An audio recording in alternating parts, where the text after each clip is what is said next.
We're disgusting. We're disgusting people.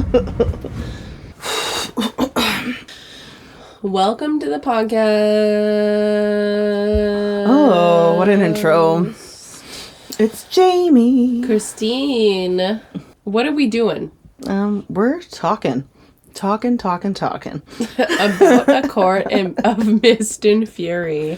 Chapters 45 to 49. I can look at the chapters so many times and then we press record and I'm like, which ones? Where are we? What are we doing? I mean, we're way past the halfway. Yeah, we're getting closer to the end. This is the good stuff. Yeah.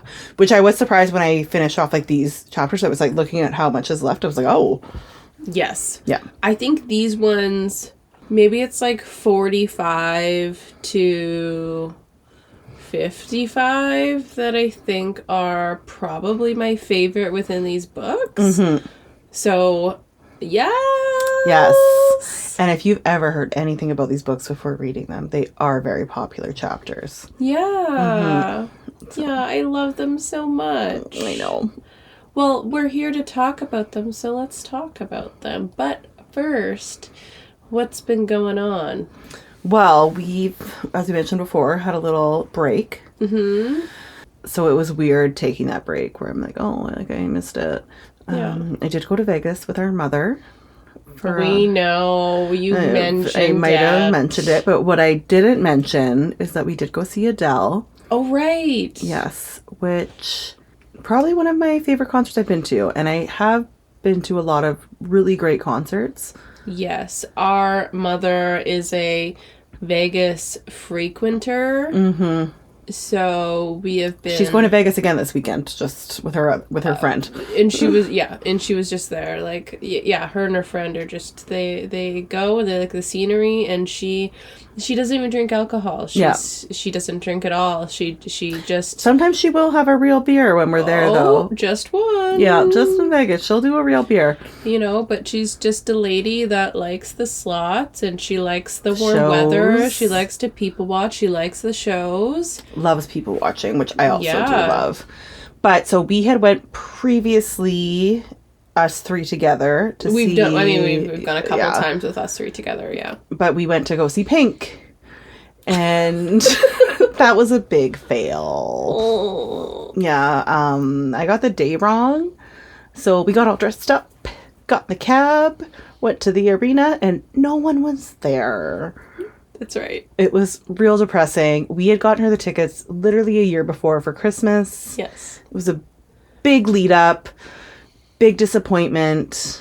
Because we were leaving the next day. So the concert was actually the next day, but our flight was the next day. Yeah.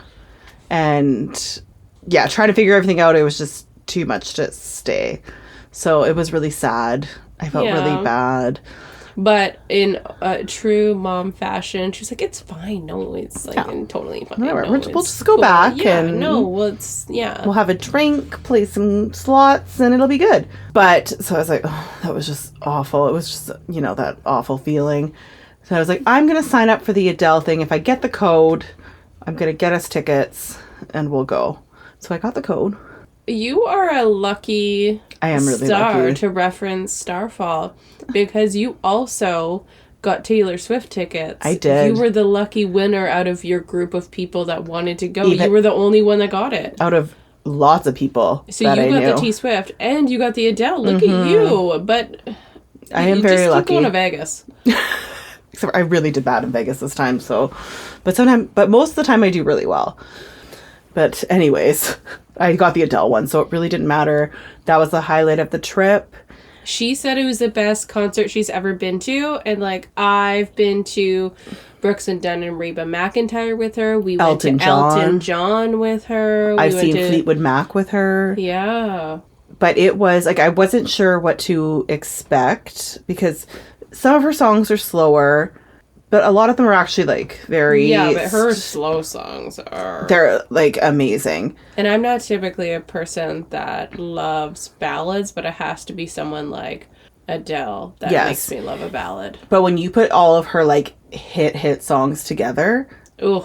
Everything's amazing. The whole aesthetic and visuals that they put together, it was one of the most beautiful things I've ever seen. Plus, you're in like the Caesars Theater, which we've been in a couple times. It's a smaller theater, so it's so nice. And the first 20 minutes, it was her first weekend back after like a 3-month break of not being able to talk. She talked for the first 20 minutes. And if you know Adele and like just her voice and how she speaks, I love it. She's hilarious. Yeah, she's so funny. And her voice is not even real. And it was an amazing. It's real, but it's not real. Yeah. I was like, oh, that's just how you sound? Like, yeah. Yeah, so it was, I mean, that's what I did.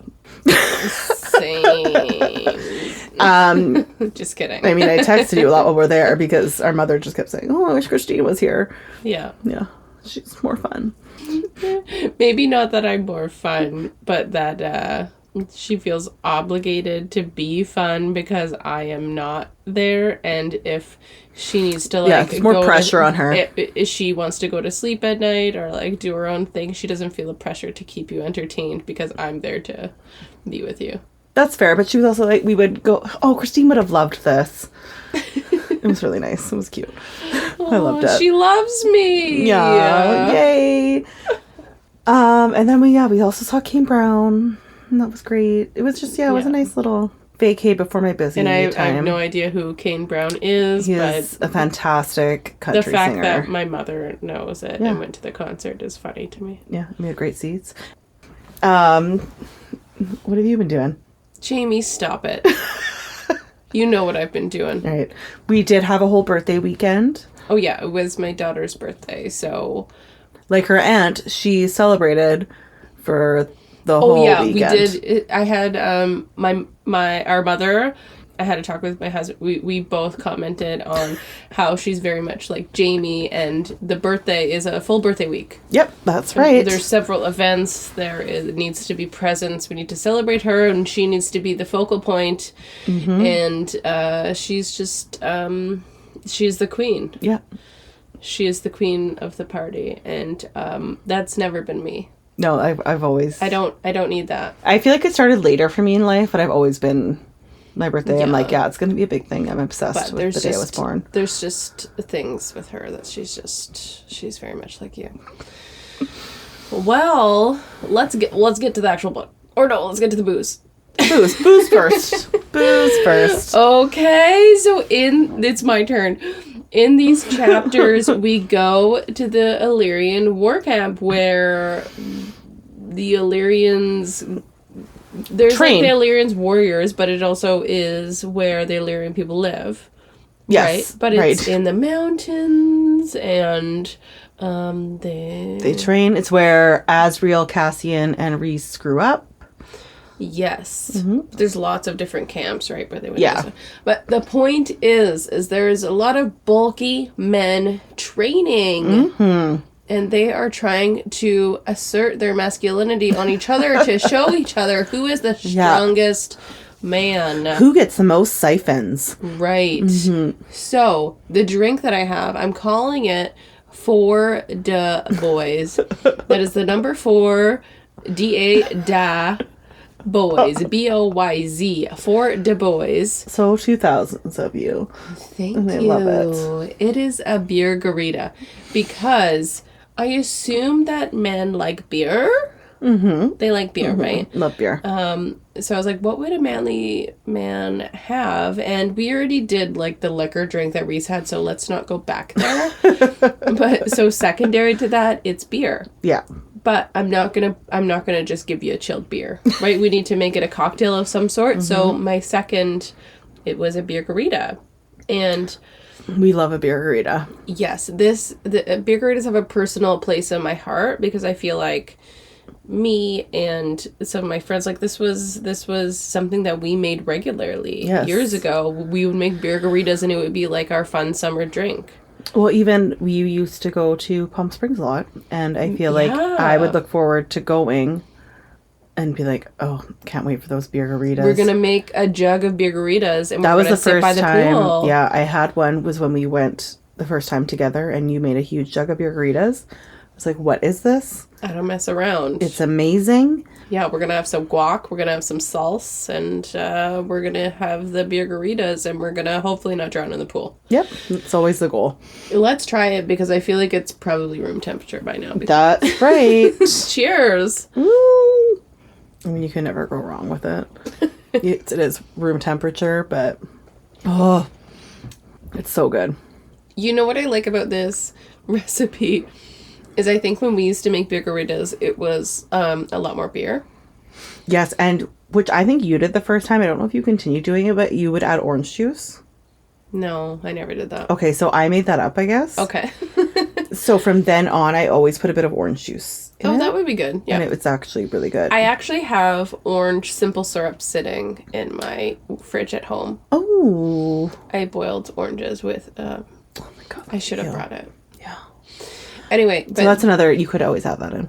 but I feel like this is more balanced, where it does... It is tastes a like a much- margarita, and then you just get like a little bit of beer to Yeah. make it different.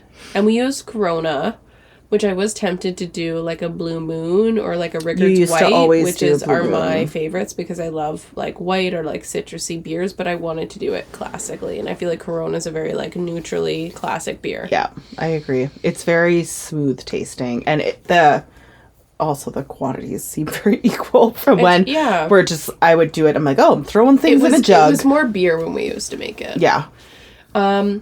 But your pictures, even though they're not like done yet, I feel like the pictures ended up turning out really cool too. I'm excited for them. Yeah. It was a very last minute creative decision. You didn't know how to picture, like do a picture that like reflected the Illyrian camp in this drink. You were really confused. So we I'm trying to think of figured if I had it a out. rock. Yeah. Do you have a giant rock do you have a mountain cliff, small mountain cliff that you could put behind this beer? Yeah. And we figured it out. It worked out. Oh, What do you think the rating is? Oh, it's so like... I'm gonna finish this in 5 minutes. I know, I could literally I was like, can you just go make more? I could.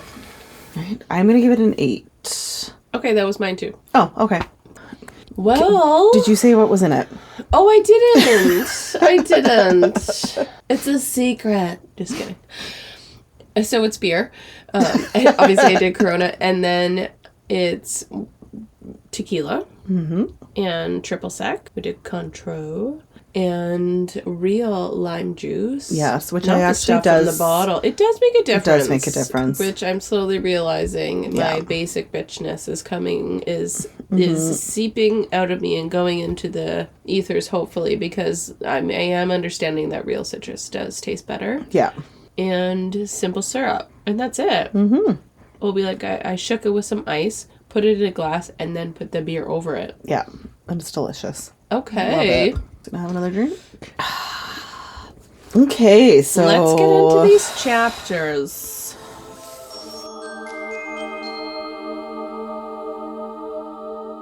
Chapter 45. They're all a bit, I want to say hungover. I don't know if they're actually hungover. They never say it, but like they're hungover.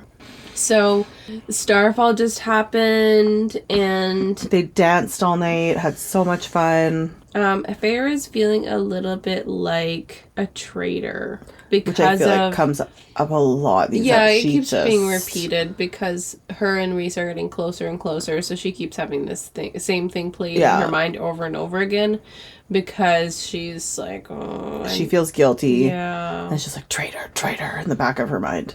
because she's only been gone for 2 months. Which is crazy. I underlined that. I was like, what? For all that's happened, Yeah. right? I was like, this has only been 2 months? That's... Yeah. Yeah. I was just surprised by that timeline. But if you think about it, like if you don't have like a regular job, you know what I mean? Like you don't have a 9 to 5 and you're spending a lot of time with someone, you know. Yeah, that's very true. Maybe it's like, you know, reality shows when you spend a lot of time with like Big Love Brother. is Blind or Big Brother. Or, okay. Well, maybe that's it. So they go to the Illyrian war camp. More Reese, Cassie, and Feyre. So this is pretty cool because we actually get to go to where they grew up. Yeah. But it feels a little sad. Yeah, it seems really, I was like, seems gray and depressing. No warmth, no joy, no personal touches was one of the quotes. Oh. But myself, I was like, this place just seems kind of depressing. What do you think of Lord Devlin? I mean, the more I hear about him, I don't hate him that much. Because we kind of learn he's of the lesser evil compared to all the other camp people. And we do learn that he let Reese, Az, and Cassian do the blood rite when we find out more about that. Yeah. Where a lot of other... Wouldn't have let them even participate in the blood rite. Yeah, because of who they were. So he's progressive in a very, very conservative space. Yes. So he's like... He's an asshole, but he has in comparison... Yeah. Progress, Lord Devlin. Yes, even though you're an asshole, at least you have some progressiveness in there. What a nice term, though. What if I was like, Lady Jamie? Lady? Oh, because he's Lord. Yeah. I'd be like, no, call me Lord. Yeah, no, I want to be a Lord, too. Yeah, don't call me Lady. I don't appreciate how he calls my Cassian a dog. When he comes over, when they get there. He's like, what are you doing back here? He's like, your dog was already here a few weeks ago or something. Like, he's really mean to him. And I'm just like, don't be mean to Cassian. Yeah. Yes, we find out the females are still doing chores, and Reese is like, no, they do training and then chores.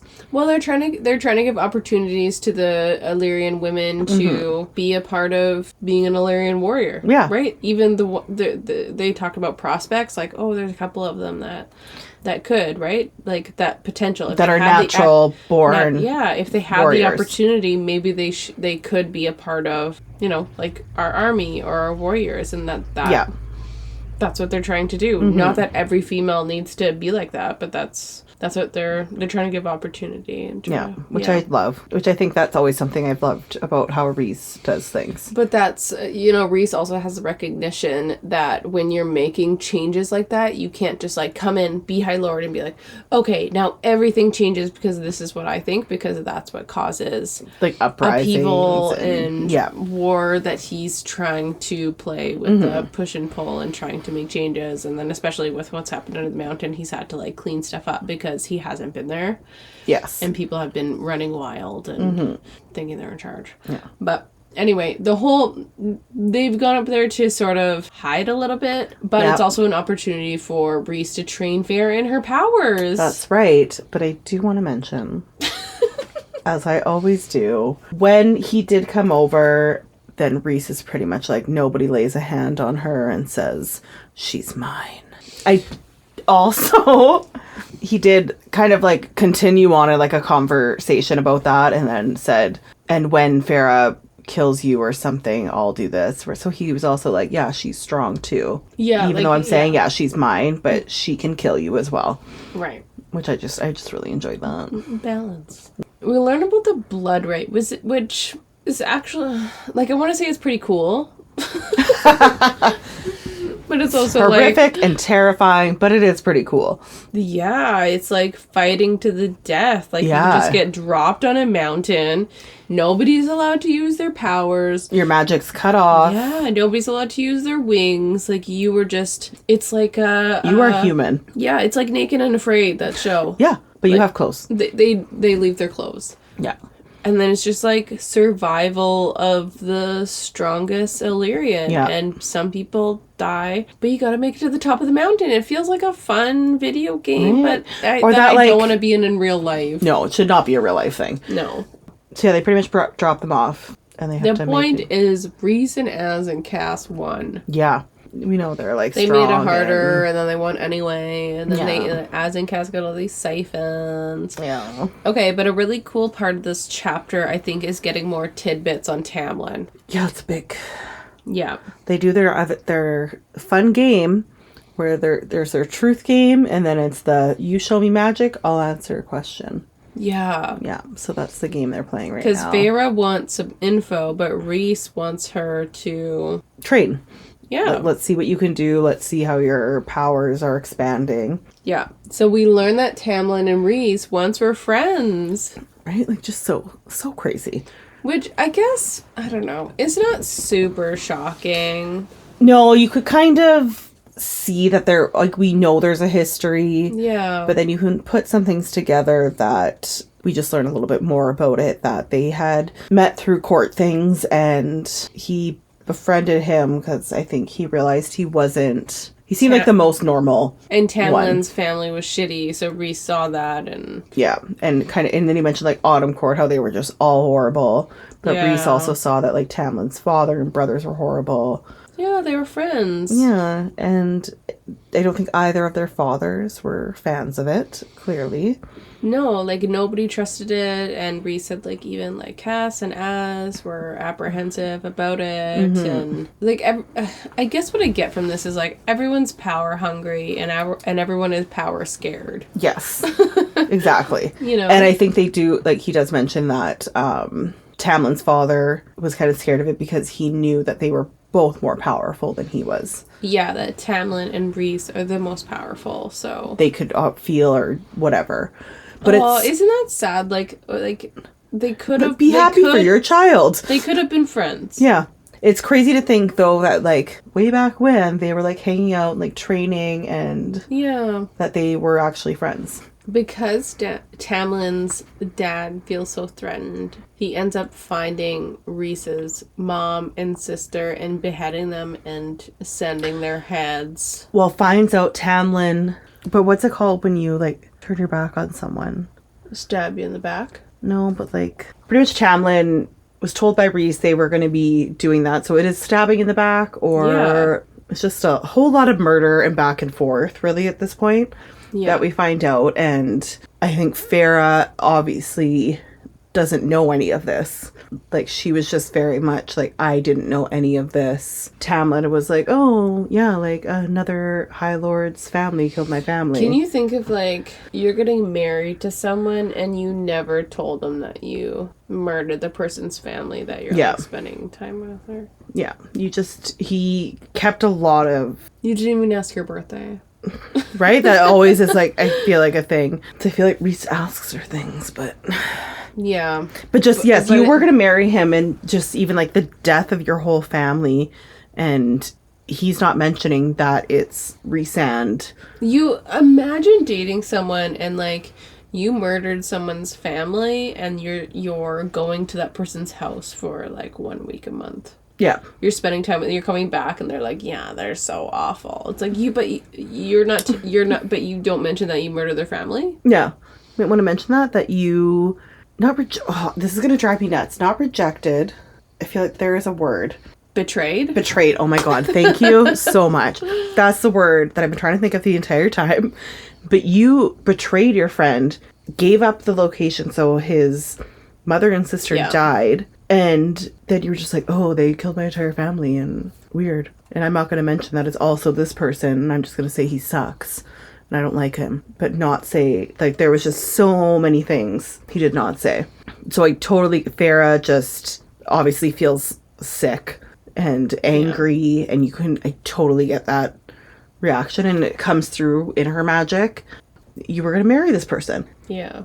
And then what are the odds? 500, I don't know, for 5,000 fairy years later. With the same. Right? Yeah. That's just... Well, it makes a good book. It does. It's very... So I do feel that, that kind of comes crashing into her. But I do like at one point she comments that he, like, no doubt enjoyed interrupting their wedding day. Did he say that? Farrah says that, like, I think just in her mind. She says that's when she, like, explodes in flames, like, so mad, but... She's like, though he no doubt enjoyed interrupting our wedding day, like about Reese. Oh, I'm glad she recognized that, because, yeah, that did seem like fun. Right? Like, how great would that be? You know what? Here I am to spoil your most special day. Yeah, and he explains, like, I didn't tell you sooner because I didn't want you to think that I was doing that manipulatively. Yes. If that's a word. Yeah, like, I don't think, that I wanted to turn you against him. Exactly. For those reasons, which I completely understand and agree with, because I feel like she probably would have had those things in the back of her mind, even though that makes sense. Just lastly in this chapter, she wants to paint him, and she mentions that she says, "I want to paint you," which is like a really awkward statement. But he jokes that a nude would be best. Yes, which I loved. I feel like would be my response. My response when I feel weird if someone said that to me. Yeah. Only if it's naked. To be fair, I've done that, so... You've been painted naked? No, I have drawn people naked. Oh, okay. Yeah. Art classes. And then I also... Did they announce that in the class? Nude is best.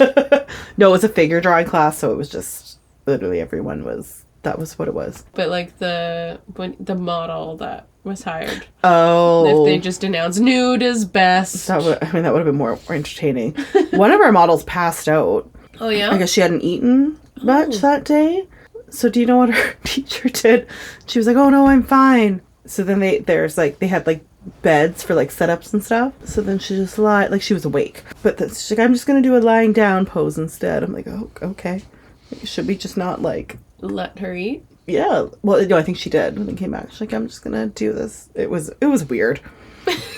I also did miss a class at one point and I had to make up for homework. So I did have to draw. I made my boyfriend at the time pose and I had to do that for homework. That's what my teacher said. They're like, you need to find someone. And what if you just made it up? Would they know?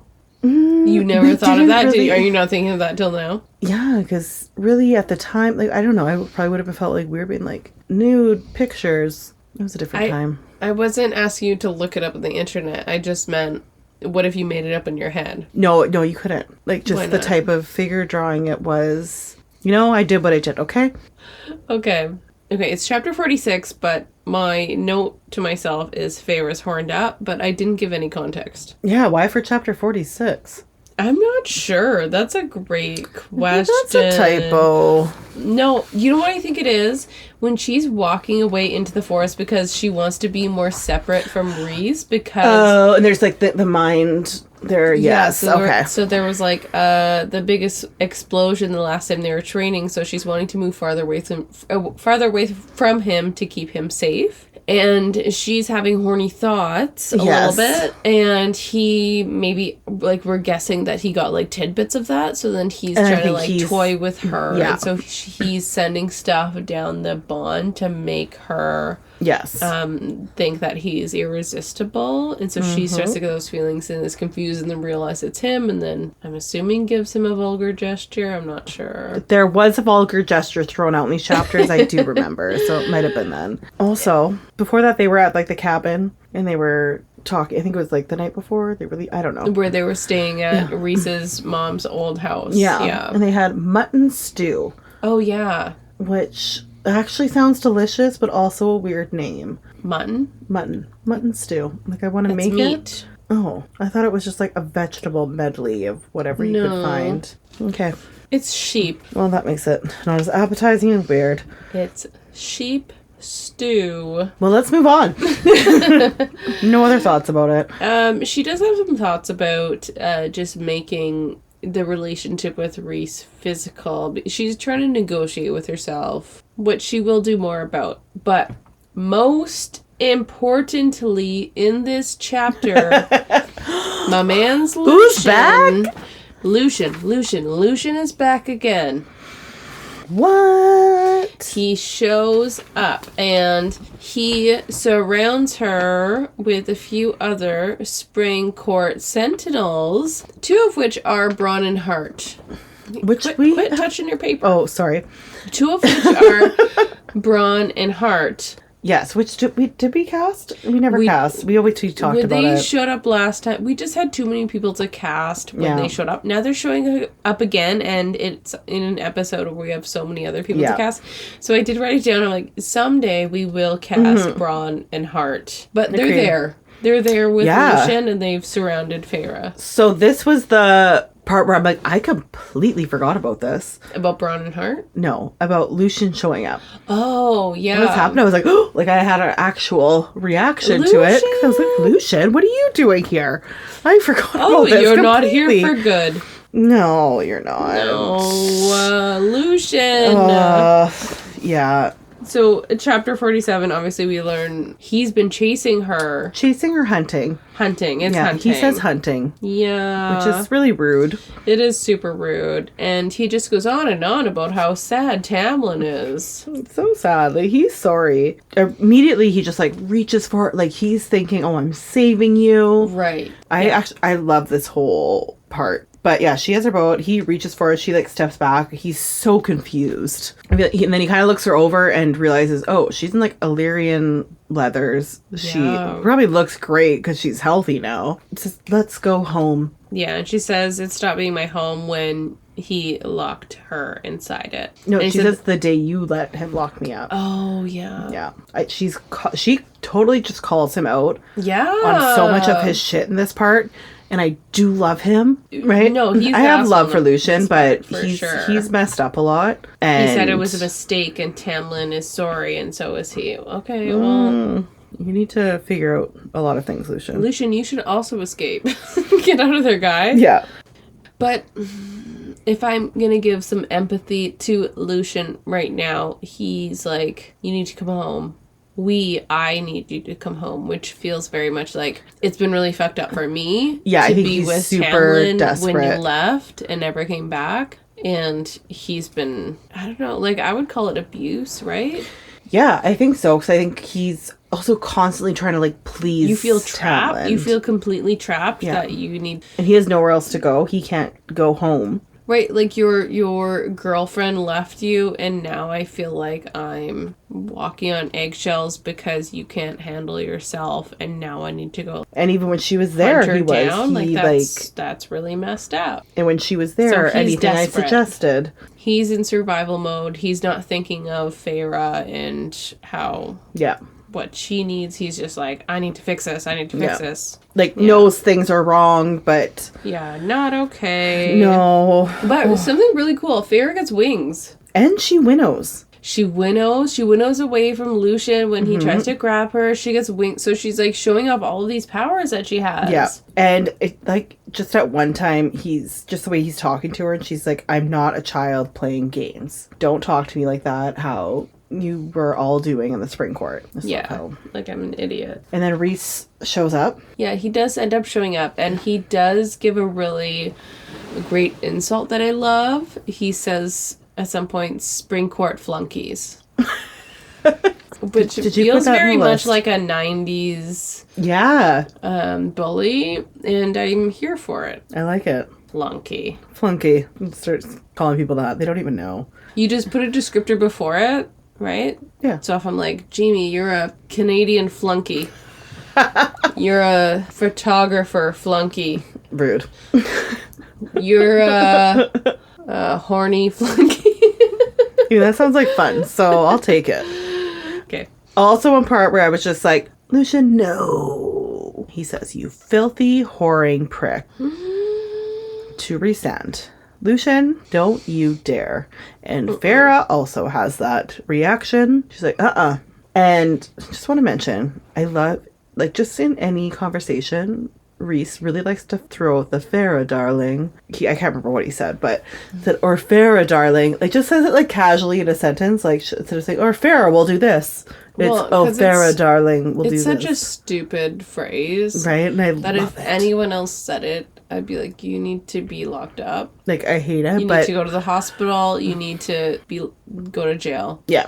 Because it is creepy. But in the context of Rhys, every time he says it, I'm like... it's really wonderful. I love it. She's your little darling. I hate it. And Stop I love it. Stop it. Right? When I say it like that, doesn't... Nope. I loved when they were, because Lucian ends up going, right? He realizes, okay, this isn't going to work. Yeah. But when they're flying away, he says, you look good with wings. And he kisses her brow. And I thought how different that kiss is from the kiss that Tamlin gave her when he came back from his trip and then he went into that meeting with Andy. And she's just like sitting there and she hasn't seen him in like a week and he just goes, mwah, like gives her a kiss on the head and then goes into that meeting where she's not allowed to hear anything. And they're all going to talk about her and they're all going to, but she is not privy to all that information. It's very like patronizing, but this kiss on the brow just feels so different. Yeah. Chapter 48. The first part is Feyre. What? We're at an inn. We are at an inn. That seems very. At a motel, hotel, holiday inn. Yes. Not at a holiday inn. They're at a shitty motel. Not even a motel. Is it a motel? It's an inn. Probably like it's a large home. I don't know. Yeah. Well, there's an attic, and that's where they're staying, so... I'd sent that note to Tamlin, and he'd chosen to ignore it, just as he'd ignored or rejected nearly all of my requests, acted out of his deluded sense of what he believed was right for my well-being and safety. And Lucian had prepared to take me against my will. Fae males were territorial, dominant, arrogant, but the ones in the spring court, something had festered in their training. Because I knew deep in my bones that Cassian might push and test my limits, but the moment I said no, he'd back off. And I knew that if I'd been wasting away and Rhys had done nothing to stop it, Cassian or Azriel would have pulled me out. They would have taken me somewhere, wherever I needed to be, and dealt with Rhys later. So I think what she'd been made to believe is this is how things are. Just like when she was with Tamlin. When she was with Tamlin, right? Yeah. And how Lucian had thought the same thing, right? And it reminded me of these conversations that we have about men and their aggressive behavior and how this is just natural and normal. Right? So for men to be over-sexualized or possessive, that this is just the way that they are, and this is like protection versus controlling. Yeah. Right? Like not being able to decipher between the two. Yeah, that makes sense. I agree. No, but I had that also highlighted that quote because I do think that is just such an example of the difference of how those two are behaving compared to how the three of them are behaving. Right. That they're capable. Yeah. Right? That, Tamlin being like, I need to protect you, or I need to, like, no, you don't need to do any of that. Like, you can adjust. It'll take some work and healing, but, like, you can be different. Well, when you say, like, you have, like, the whole, like, boys will be boys and type of thought process. Right. And Feyre said something festered in their training. Right? Which I really liked that line, actually. Yeah, it's just speaking to, like, how were they taught? Mm-hmm. How were they brought up? It's not that you don't have the capability. It's, like, how you've learned to be. It's your belief system. It's not that you are incapable of treating me with respect and considering my needs and my choices and my well-being. Yeah. Well, and you also think that, like, Cassie and Rhys were also pretty much raised by Rhys's mom in a cabin, right? So they kind of had... that maternal influence. Yeah. And I think it's also, like, who she was as a person. Yeah. Tamlin also had his mother. Yeah, just the difference in how they're behaving. But let's just... I was thinking also in this quote, too, but that... it's strange to listen to all of this because I think of, like, that moment or the description of Rhys saying that Tamlin was, like, his friend. Might have not said friend, but, like they had gotten to know each other. Yeah, they had a relationship. So it's really strange to me that that Tamlin had this bond with Rhys and that he so easily forgot it. You can... when you don't know someone, you can think some things of them, you can assume some things, but Tamlin has been able to get to know Rhys in some way, so he knows him in some light. So it's like, even after you've murdered each other's families, for you to view him, or at least speak about him in a way to other people that doesn't also include this experience of you being his friend, makes me think that that's incredibly self-serving, right? That you are making Rhys out to be the bad guy because that makes you feel better about what happened. Yeah. It makes you feel better about murdering his family if he's a bad guy. Yeah. So you need to continue that narrative. Yeah, and like I'm going to support that narrative that everyone else has put on him, even though I do know. Better. Yeah. Yeah. Yeah, it's like when someone like plays the victim, right? Anyway, sexy time. Yay. So they're getting cozy. Rhys goes to get her food. She changes. Then he comes up. Oh my god. I did want to... Sorry, this is like not as sexy, but I do want to note how great it is when you have wet clothes on. Oh my god, yes, I did put this down as well. It's just the best. And then you take your wet clothes off and you're like freezing and you get under a warm blanket. And then you have warm food. Oh my god, I know. Stew. Oh my god, I think of like chicken pot pie. And I hate chicken pot pie. Okay, everyone loves whatever. The stew part. Like a stew. Okay, I'll have chicken pot pie. You have stew. And then we have like red wine. Yes. Oh, and then we just have like a nice nice cozy blanket. Yeah, but as like, soon as, yes, you get out of those, like, wet... Let's both not be nude in our furs. Yeah, that would be weird. But we'll, PJs, you know. but you get, yes, all, like, cozy. Yeah. But just the feeling of... feeling. I know, I love it. And then you're like, oh my god, this like hot Illyrian men with wings.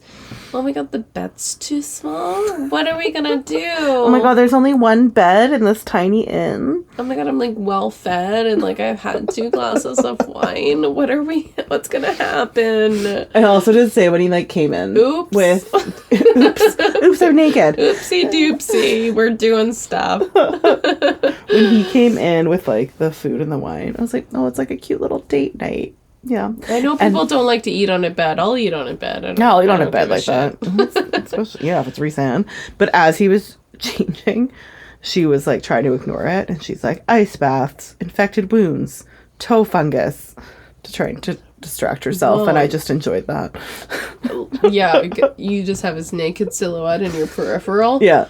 I'm just gonna drink my wine and pretend I'm not trying to look over there. Everyone in my family is dead. Just like trying to think of like the darkest stuff in order to not be turned on. Anyway, she got turned on though. Yes, she did. She did. And I do also like that she questioned him about how he gets his wings through clothes. That is a good question. I love how she just asks the questions. Like, I'm curious about this. I'm gonna ask it. But he does it by magic, or does. Usually he does, but he's not supposed to be using magic. He used a little bit with... He used a little bit with Lucian. I think he said something about, there's some sort of snaps or something. I don't know. He's got snaps. Can you do my snaps? Velcro? Anyways, their date night continues. Does it? Yep. They start doing, like, truth for truth. They admit, I think, big feelings for each other. And... What? Yes! Did you not read the same book? She says that she just wants to be physical. How is that admitting big feelings for each other? Because he says they do the like I'm thinking game again, right? And he says that I look at you and I feel like I'm dying, like I can't breathe. I'm thinking that I want you so badly I can't concentrate half the time I'm around you. And this room is too small for me to properly bed you, especially with the wings. She says, I'm thinking that I can't stop thinking about you and that it's been that way for a long while, even before I left the spring court. And it says, even that makes me a lying traitor, piece of trash or something. I think that's a big, like... Yeah, I guess because she just kept framing it in a way of, let's have fun, let's be physical, that it, like, waters down those situations. Because even though that's Rhys confessing something, it's not out of the blue because he's confessed other things. And so when Feyre says that back, I guess it's, like, less meaningful to me, not because I don't believe her, but because... they're about to do something physical and she's already said like, oh, this is just physical, we're just having fun. Oh, she wants fun. Okay, that's fair. I also do like then they're like, oh, let's go to sleep. They're not going to sleep, but he like creates a little wing tent around them. Yeah. And that's how things starts because she starts to like, she's like, oh, and like realizes it's his wing. Oh, what's this? Yeah. And I also always love in these books when they're like, oh, something hard pressed against my backside. Like, oh, something. Oh, what's that? What? So weird. I don't know what that is.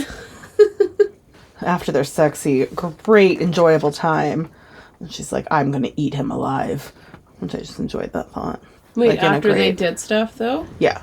So, like, in the future, I'm going to eat him alive. Well, I think at that point, then she was, like, trying to, like, turn to be like, okay, that we're going to keep this going. She, like, let's do the rest of this. Yeah, and then he's like, no. But then he made some great promises to her. I'm going to feast on you. And I'm like, oh, Jesus, Rhys. These are great, big promises. Right. You better hold up to them. Chapter 49. You imagine it's a little bit weird waking up to this because of those big statements. Yeah, and that's their first sexual experience with each other. Well, yeah, and then when you're all horned up, what do you with some wine? You know, it's like being drunk. What have I said? Oh. Do I mean it? Mm-hmm. Was that the truth? Was it the one bed in the inn that got to me? Oh, so it's this awkward flight because Reese is flying them back. I'm going to point out, when she wakes up, she's like, oh, I could, like, stay like this forever. Was so content. And kind of like... Well, the wings right? around you. Yeah. Like a cocoon of warmth. Yeah. And then I love, like, you kind of realize he's open, or his eyes are open, and immediately starts asking questions again, which I just loved. She's like, oh, I could, like, in her mind, she's like, oh, I could stay like this forever. And she's like, oh, I saw his eyes were kind of open. And then she starts to ask questions. I'm like, I love you. She starts to ask him, like, the bargain. Oh. She's like, oh, like, why did you make that bargain with me? Why demand a week from me for each month? Like, such a big question. Oh, this is so nice. But I have this big question for you. And he says, because I wanted to make a statement to Amarantha, because I wanted to piss off Tamlin, I needed to keep you alive in a way that wouldn't be seen as merciful. Which I feel like we kind of knew. But I just liked that. And I guess if we're to compare it, there's so many unanswered questions with Tamlin. Yeah. When you guys were doing it, why weren't you answering the many, many questions that you guys all had not spoken about, and yet you were getting married? But yeah, there's just don't... Word diarrhea, right? Right? Well, I feel like she's also so comfortable. It's word and vomit. That's their word vomit. Oh, right. You're making a joke. That was a joke. Yeah. Oh, but yeah, it's word vomit. Yeah, it is. Yeah, word diarrhea is gross. So they're flying, and he's like, "Oh, there's one more thing I need to tell you." And then all of a sudden, arrows are everywhere, falling. There's arrows through his wings, and then he's just like, "You know what, Farah? I'm just gonna throw you." Yeah. Clearly try to protect her, but I was like, I'm just gonna throw you as we're falling into the trees. I love this chapter because Feyre is the rescuer again. Yes. And, you know what, just thinking about how Feyre was Tamlin's rescuer. Like, initially, I guess, in these books, yes. Tamlin was her rescuer. She just didn't know it initially. Yes. And then, Under the Mountain, she was the rescuer, and Tamlin, I'm assuming that was uncomfortable for him, that she was the one that was doing things, right? And that he could have done more. But she was the rescuer. Yes. But in this chapter, she is the rescuer of Reese, and I feel like even with what's to come, there's no sense that he's uncomfortable with that. No. You know what I mean? Yeah. Like, there's no sense of, like, I should have been the one. It's like, he just... Please save me. Yeah. I trust you and your abilities and everything. There's no, power struggle in any way. It's just like, I'm in trouble and you're helping me. It's not... You've come to save me. And that's great. But when she ends up finding him in the caves, this is like such a pivotal part of this. Like, one of my favorite scenes of this book, right, is when she's trying to distract him from the pain when she goes to rescue him. And so when she rescues him, she kills everyone in that cave. Then she ends up winning him to a safe point, and she needs to take those arrows out. But he's in so much pain that she needs to distract him with a story. So she tells him about the time that Elaine bought her paints.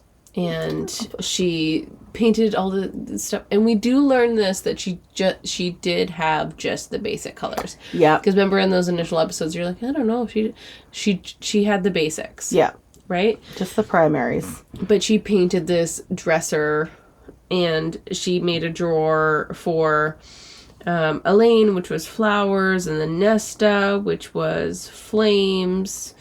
And then he says, through his pain, what was yours or something.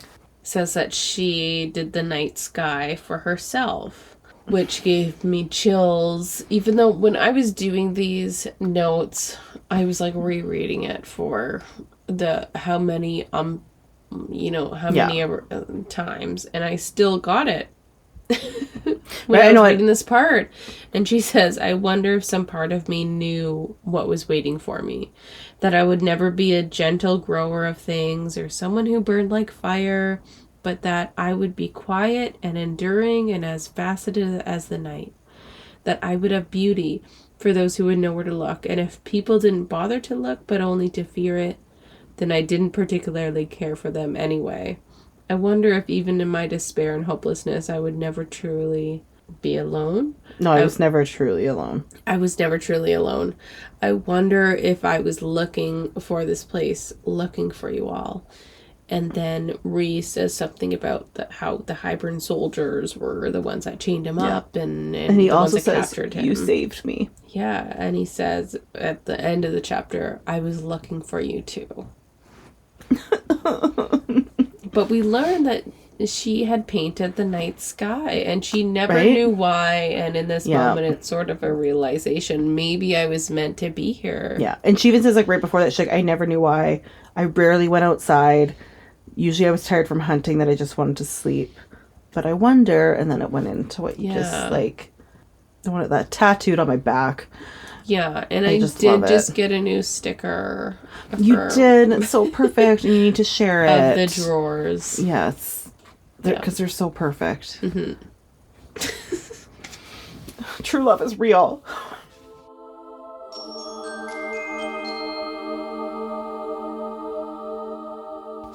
Let's get into this long-ass casting call. Casting call. Hey, who's up first? Devlin. Lord Devlin. Oh. Lord. Okay. Oh, Lord. Oh, where is it? Okay, so mine is Brad William Hank? I don't know. Who the hell is that? So, he's in tons of stuff. And I think he was, like, one of the guards in Orange is the New Black. Oh. And he's been in lots of, like, he's very Oh, yeah. Right? No, I remember him from that show. Yeah. And he's been in other stuff, too. But that's, who I picture. That's the only show I know of him. But I remember seeing him in other stuff, and I'm always like, oh, that's the guard from Orange is the New Black. Okay. So, yeah, that was my choice. I had John Cena. Okay, that was actually my original choice. Was it? Well, that's just like the vague of what I pictured, and then I was just like, fuck it, it's John Cena. I don't care. I know it's beneath him that he can do more, that he's a funny guy, but I just who I would be really good at that. I did. So I've always pictured the guy that I showed you. I'm like, oh, but like John Cena would be good. Like I would really like him for that. And I just like John Cena funny, and Lord Devlin is not funny. That's all. But he would still do it good. Of course. Yeah, I love John Cena. Great choice. Okay, let's do Rhys's mom and sister, I guess. Okay, this is hard. Was it? Yeah, I feel like it was hard. I thought it was going to be hard, and then it came like really easily to me. Okay. Do you want to go, or do you Rhys's mom or sister first? Mom. Camilla Moran? I don't know. Mm-hmm. Do you know who she is? I think so. She dated Leo. Oh, yeah. She was also in Daisy Jones and the Six, which I loved that show. And she is like a young mom in it. I do just really like her. Yeah, so that's I was like, do I pick someone older? But I'm like, no, because it's also like in his past. I picked Selma Hayek. Yeah. That's it, Selma Hayek. Yeah, I mean, I love Selma Hayek, so I can't really say anything bad against her, but I like my choice better. Okay. Who's Rhys's sister? I have Sarah Hyland. Oh, okay. Right? Yeah. I had Mimi Keene. Have you ever seen Sex Education? No. Oh, JB. Okay, I was thinking this when I picked this because I want to pick so many people from Sex Education. And I was thinking this today. I was like, if Jamie hasn't seen the show, I need to tell her to watch this show because you would really, really like it. I've heard very great things about it. You will be obsessed with Gillian Anderson after this show. Oh. Do you know who I'm talking about? Yeah, like, not FBI. X-Files. Yes, X-Files. But she is the mom in the show of the main character, and she's a sex therapist. And then her son, that's the premise of the show in the first season. He goes to school, and then he starts doing sex therapy at school. Okay, yes, I do remember seeing, like, when it started, lots of things about it. I love her so much. Okay, but I do also, You need to start tomorrow. But she's in that show. Okay, I like it. Rhys's dad. Oscar Isaac. Oh, okay. Yep. Right? Totally. I was really proud of that. He was also someone... I feel he's someone you could cast for a lot of people, I think, too. He would be like a Reese if he were younger. Yeah. Yeah. Yeah, I was really happy I with cast that him choice. in like a different book that I was reading. Oh, which book? Again. The one that I stopped. The series that I stopped reading. You stopped reading it. The Sarah A. Parker. Oh, right. Yes. Okay. Yeah. I cast him as like the main guy. Oh. Because I love him. I know, same. Big Oscar fan. So I did George Clooney. Okay. I wanted to do George Clooney just because of who I have as Tamlin's dad. And then I was like, no, I can't.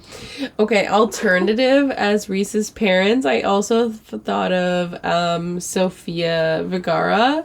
Mm-hmm. And who was she married to? Oh, Joe. Yes, so I thought of like, oh, them two could be Reese's. Yes. But they're getting divorced, and I don't want them to get divorced because they're just beautiful. But I know, I was really upset when I heard about it. But it might fit the narrative of the story actually. That maybe they need to be casted as Reese's parents. Oh, yes, I agree. Oh, and I love him. I love both of them. Yeah. Oh, that would be good. Okay, Tamlin's dad, who do you got? Brad Pitt. Oh. A bit younger Brad Pitt. Because I feel like I also casted... Okay, if you're doing Brad Pitt, then Tamlin needs to be what's-his-face from the motorcycle show. It's not a motorcycle show. The motorcycle show. Cute. What's his name? He's blonde. He has a beard. It was a biker show. Oh, from Sons of Anarchy. Yeah. Oh, I love it. Oh my god, I know his name and I can't think of it. Yeah, you know who I'm talking about. Yes. No, I actually picked Brad Pitt because of Austin Butler. Because I had Austin Butler as Tamlin.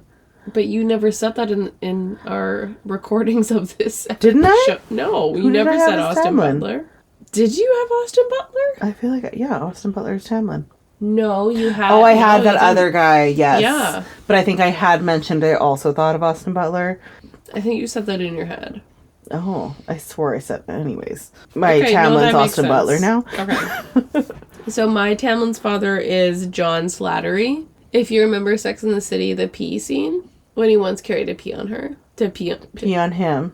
I'm trying to remember who it was. Pee on him. Oh, like the white-haired guy. Yeah, he's also in like Mad Men. Yes. Love him? Mm-hmm. No. Okay, well, he's a yes for me. I love John Slattery. I do. I love him. I also would just I'll go on a NYC date with him. Yeah. But imagine if the dads were just George Clooney and Brad Pitt.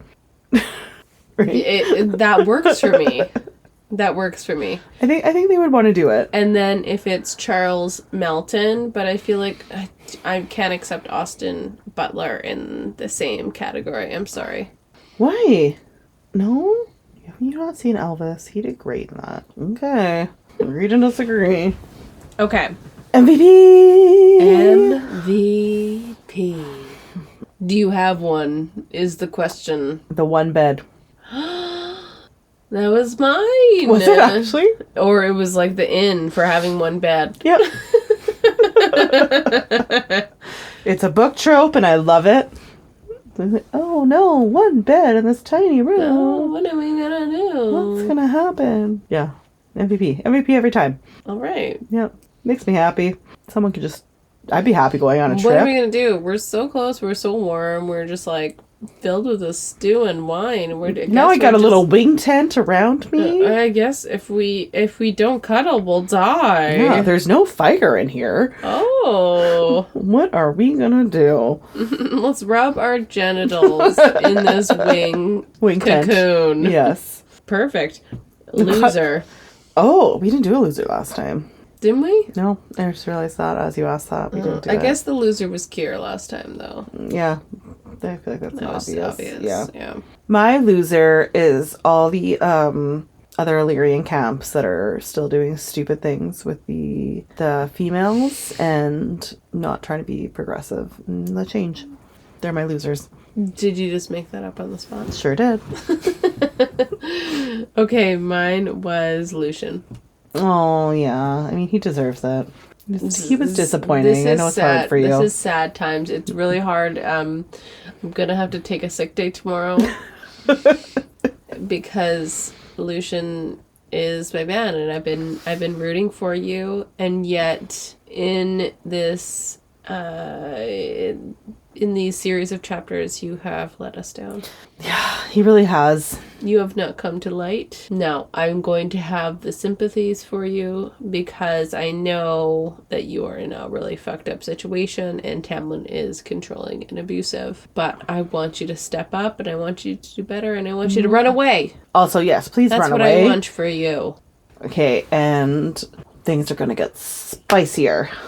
More spicy. More wings. Yes.